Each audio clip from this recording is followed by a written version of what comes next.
Well, the eyes of the world will be on Washington tomorrow as President Trump welcomes Ukrainian President Volodymyr Zelenskyy, as well as a number of European leaders to the White House. President Trump is vying for a solution that would end the war between Russia and Ukraine for good.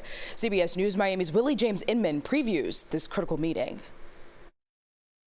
The White House is preparing for Monday's meeting between President Trump and Ukrainian President Volodymyr Zelenskyy. A number of European leaders will also attend, including the leaders of Germany and France, as well as the Secretary General of NATO. You're gambling with World War III. The Oval Office gathering will be the first time Zelenskyy has returned to the White House since a disastrous meeting with President Trump earlier this year. On Sunday, President Zelenskyy met with the president of the European Commission, who told reporters there can be no limits on Ukraine's armed forces or outside assistance. Ukraine must be able to uphold its sovereignty and its territorial integrity.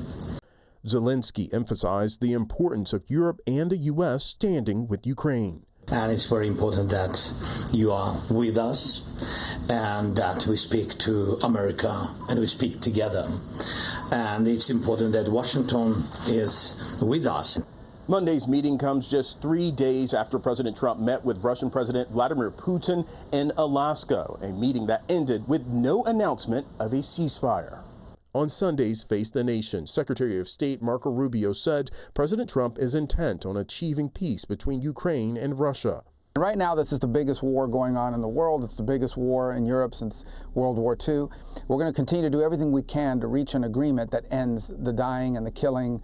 Secretary Rubio said both Ukraine and Russia need to be prepared to make concessions. Both sides are going to have to give up something in order to get to the table, in order to make this happen.